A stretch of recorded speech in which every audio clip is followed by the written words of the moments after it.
Hello everyone, मेरा नाम है प्रवीण वर्मा। आप देख रहे हैं लिंक्ड बायोलॉजी और आज के सेशन में हम लोग बात करेंगे राइबोसोम के बारे में कि राइबोसोम क्या होता है, उसकी स्ट्रक्चर कैसी होती है, उसका साइज़ कितना होता है, किस साइंटिस्ट के द्वारा उसे खोजा गया था। अगर आपको मेरा कंटेंट अच्छा लगता है या फिर मेरे पढ़ाने का तरीका अच्छा लगता है तो आप मेरे चैनल को सब्सक्राइब करें, लाइक करें या शेयर करें। सो आज बात करते हैं राइबोसोम के बारे में। सबसे पहले बात उनकी डिस्कवरी की।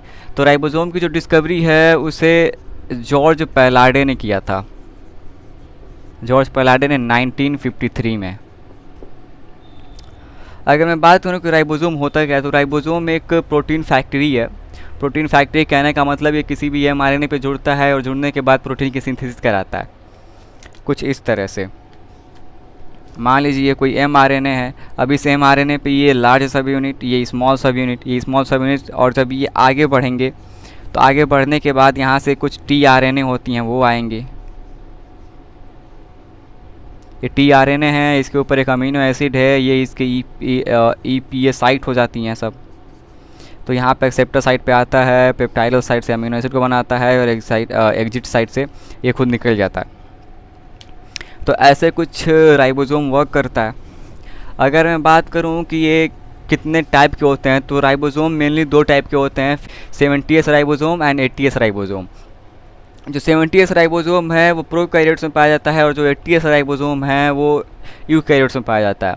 अगर मैं बात करूं कि माइटोकॉन्ड्रियल और क्लोरोप्लास्ट की राइबोसोम की, तो ये दोनों राइबोसोम की जो सब यूनिट्स हैं वो डिफरेंट हो सकती हैं। डिफरेंट मतलब जैसे कि 70s राइबोसोम है। वहीं अगर मैं ह्यूमन की केस के बारे में बात करूँ तो ह्यूमन का जो माइटोकॉन्ड्रिया होता है वो 55s राइबोसोम को कैरी करता है। अब अगर मैं बात करूँ कि ये जो राइबोसोम है वो कितने सब यूनिट्स में डिवाइड होता है, तो कोई भी राइबोसोम हो, चाहे 70s, 80s, 55s, कोई भी, ये सभी के सभी दो सब यूनिट से मिलकर बने होते हैं। They are made up of two sub unit, one is large sub unit and second one is small sub unit, small sub units. अगर इन दोनों की असेंबली की बात करूं तो जो लार्ज सब यूनिट और स्मॉल सब यूनिट है वो दोनों आपस में जॉइंट होते हैं Mg2+ आयन के कंसंट्रेशन में। Mg2+ इनके सिंथेसिस के लिए बहुत ज़्यादा ज़रूरी होता है। अगर मैं बात करूं कि 70s या फिर 80s राइबोसोम कहाँ पर सिंथेसाइज होते हैं, तो इनके यूकैरियोट न्यूक्लियस में सिंथेसाइज होते हैं, न्यूक्लियोप्लाज्म में सिंथेसाइज होते हैं और साइटोप्लाज्म में सिंथेसाइज होते हैं। अगर मैं बात करूँ प्रोकैरियोट्स की, तो प्रोकैरियोट्स में ये प्लाज्मा मेम्ब्रेन में सिंथेसाइज होती हैं। अगर मैं बात करूं कि 70s और 80s राइबोसोम क्या है, तो 70s राइबोसोम प्रोकैरियोट्स में पाई जाती है, प्रोकैरियोटिक राइबोसोम है। और अगर मैं बात करूं 80s की, तो 80s यूकैरियोटिक राइबोसोम है।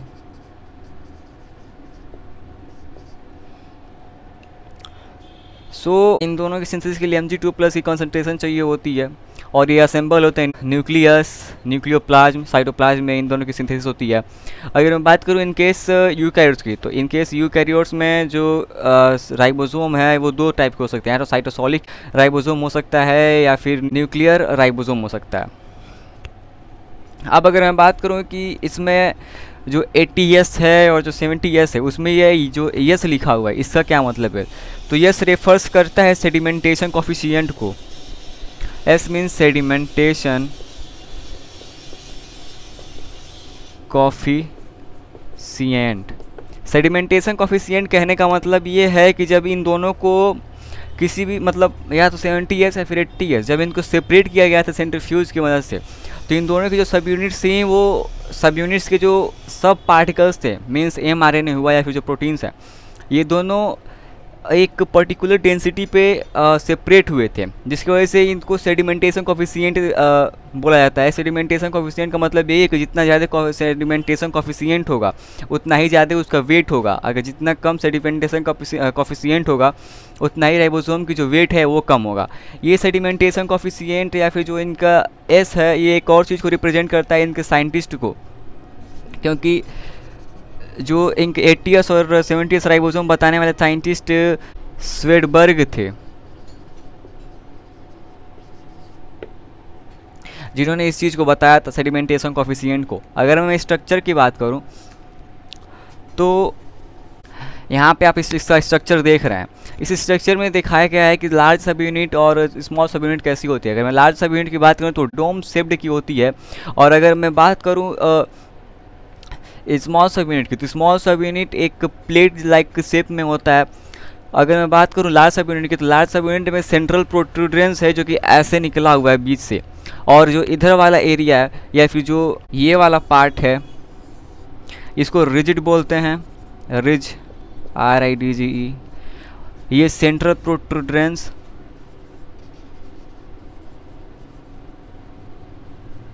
ये होगा वैली, ये होगा स्टॉक, सॉरी वैली ये होगा। सो ये हुआ लार्ज सब यूनिट। अगर मैं स्मॉल सब यूनिट की बात करूं तो ये स्मॉल सब यूनिट कुछ ऐसी होती है। ये प्लेट होगा, यहाँ पर इसका क्लिफ्ट होता है, ये हेड एंड ये बेस।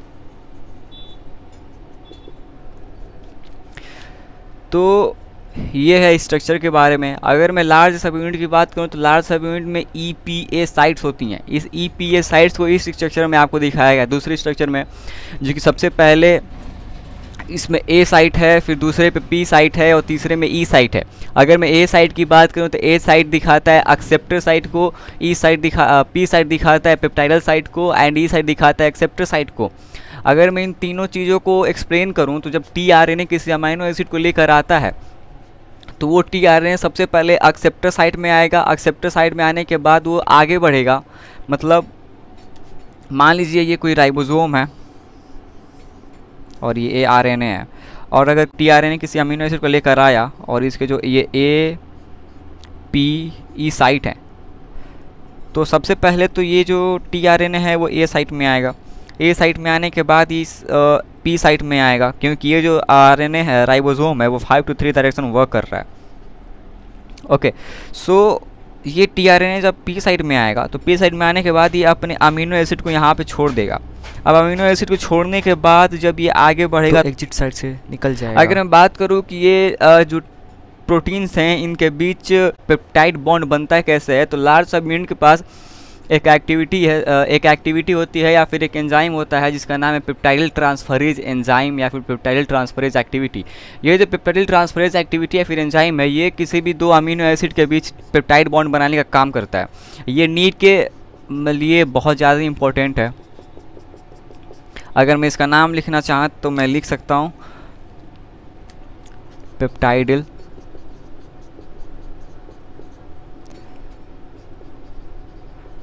ट्रांसफरेज। ये पेप्टाइडल ट्रांसफरेज है जो कि दो अमीनो एसिड के बीच पेप्टाइड बॉन्ड का फॉर्मेशन करता है। अगर मैं बात करूं कि साइज़ की तो जो राइबोसोम है उसकी साइज़ 100 एंगस्ट्रॉन से लेकर 150 एंगस्ट्रॉन तक जाती है, या फिर अगर NM में बात करूं तो 10 nm to 15 nm इसकी साइज़ होती है। अगर मैं रेशियो ऑफ RNA और प्रोटीन की बात करूं तो जो प्रोकैरियोटिक राइबोसोम होता है उसके पास 60:40 रेशियो में RNA और प्रोटीन होता है। अगर मैं बात करूं यूकैरियोटिक राइबोसोम की तो यूकैरियोटिक राइबोसोम में 40:60 का 40:60 का RNA एंड प्रोटीन होता है। अगर मैं बात करूं कि 70S राइबोसोम कितने sRNA से बनता है, तो जिसका लार्ज सब यूनिट है और जो स्मॉल सब यूनिट है, जो लार्ज सब यूनिट है वो 5 sRNA से बनता है, sRNA, एंड इसके साथ एक और 23 sRNA भी होता है, और जो स्मॉल सब यूनिट है वो 16 sRNA से बनता है, sRNA। अगर मैं ये हुआ 70S राइबोसोम के बारे में। अगर मैं 80S राइबोसोम के बारे में बात करूं, 80S तो लार्ज सब यूनिट और स्मॉल सब यूनिट।